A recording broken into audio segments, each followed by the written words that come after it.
About 10 years ago, I think people's understanding and awareness of the rights of people with a disability were quite limited.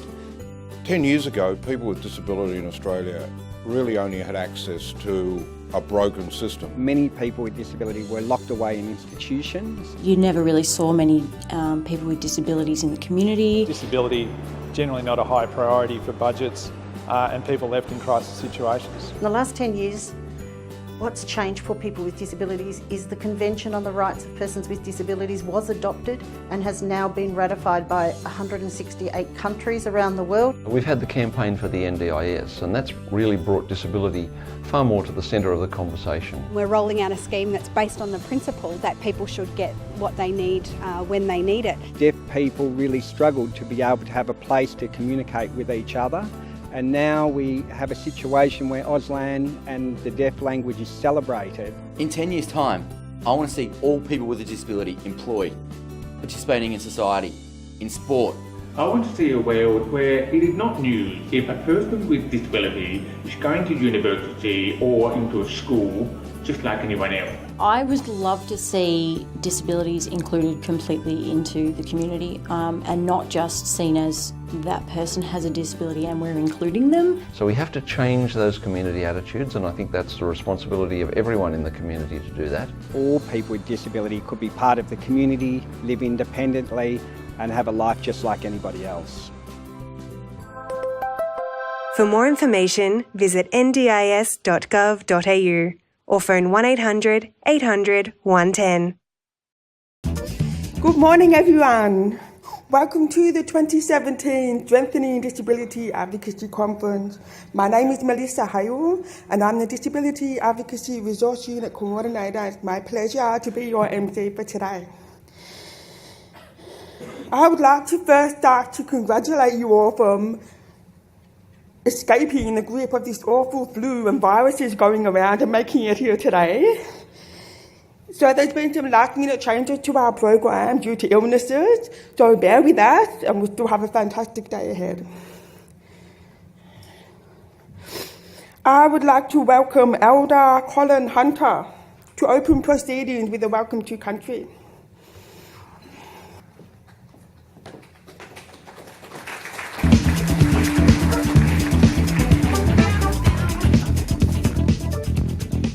Yeah, thank you, Melissa. Look, firstly, I want to start off by acknowledging that this morning we are meeting on the lands of my ancestors, the Wurundjeri people, and I want to take this opportunity to pay my respects to my elders, both past and present, elders from all nations, but I want to pay my respects to everyone gathered this morning. But I always like to acknowledge if there are any Aboriginal or Torres Strait Islander people joining us this morning, I'd like to acknowledge them. Woman Jekka, welcome. Wurundjeri Bullock, Yemen Kondi Bik. The Wurundjeri people welcome everyone to the land today. Wurundjeri no Budumbo War, Kondi Nangnak, Durbudum Bik Bullock Bor Tilikan. The Wurundjeri people want to look after and protect the land as they did long before. Wurundjeri country extends from the inner city of Melbourne. It goes across the mountains of the Great Dividing Range, west to the Werribee River, south to the Mordialloc Creek and east to Mount Bor Bor. And the Wurundjeri people are part of the Kulin Nation and of the Wurrong language group. Hello, my name is Colin Hunter Jr, or Alert, meaning possum. A name given to me by my grandmother as a young boy.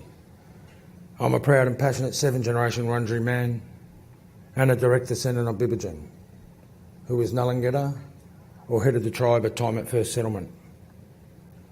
And it's through my grandmother, Gumbriar, meaning white dove, or Auntie Tiny, or Nana, she was known to us mob, that I got Aboriginal culture and heritage in my life today, so for that I say thanks, Nan. My grandmother was one of the last Aboriginal people born in the early 1920s, up at Coranderrep Mission in Healesville, before they pushed up to Barram on the river in New South Wales. In Aboriginal culture, a great deal of respect is given to the land, the plants and animals alike. And I've got my beautiful gum leaves down there.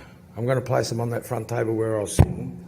And if you get an opportunity as you're moving around today, take a nice one and put it in your pocket for the day, please. The significance is will keep you safe while on country and give you the access to the resources while you're on country.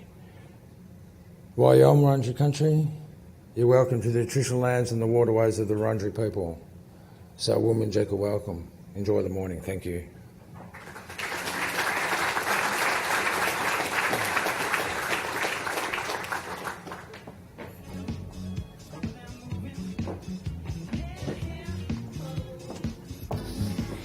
Thank you, Colin. I would also like to acknowledge the traditional custodians of the lands on which we meet and its elders past and present.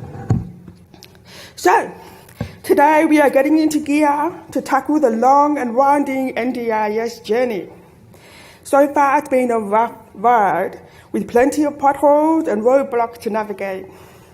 But it's important to look up, reflect on how far we have come, and what we can do to positively shape the journey ahead. This conference takes place at a time where we are 4 years on from the launch of the NDIS amid much celebration, to where we are about to commence the biggest and fastest part of the NDIS rollout to date.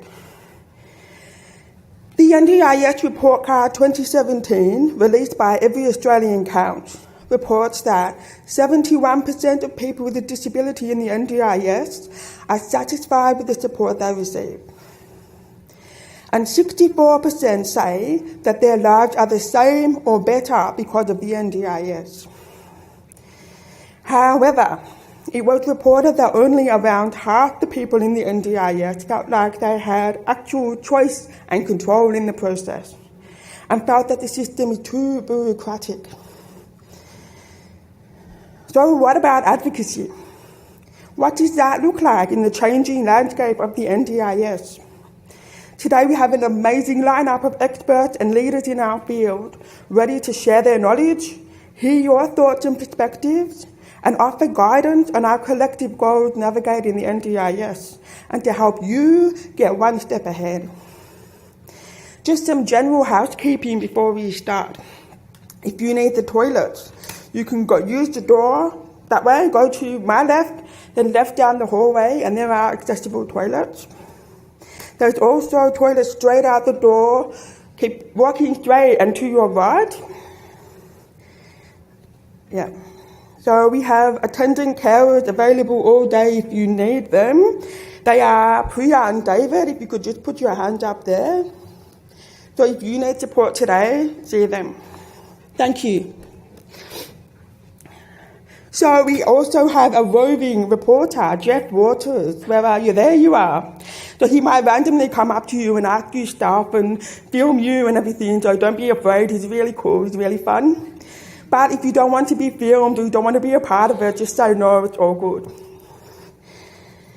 So morning tea is at 10:30 for 30 minutes, lunch at 12 for 1 hour, and afternoon tea at 2 for 30 minutes. So in the event of a fire, there will be a fire warden to attend and help us all exit the building safely. So find the people with the red hats.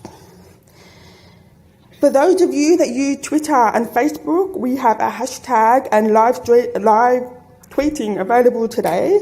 So make sure you use hashtag SDAC17 in capitals, and then throughout the day we will stream some of your comments on the big screen. So to set the scene, let's remind ourselves how we got here.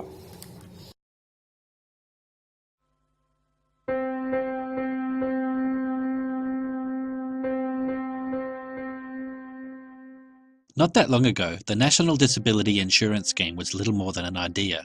It was a big idea to solve a huge problem. Now, the problem was Australia's broken, fragmented and underfunded disability support system. It was a system that allowed a child to wait so long for a wheelchair it had outgrown it by the time it arrived, and a system that allowed someone only 2 showers a week. Our nation was letting down Australians with disability. And we had a chance to solve this problem with the National Disability Insurance Scheme. But the question was, how could we make it real?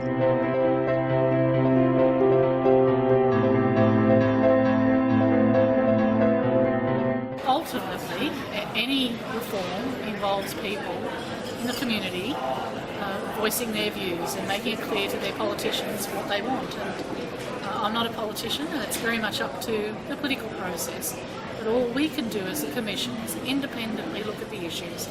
And we've identified need for genuine change. That there are about 750,000 Australians with a disability. However, for every one of those people with a disability, there are family members, wives, children, husbands, all sorts of, of relatives and friends and partners who are affected.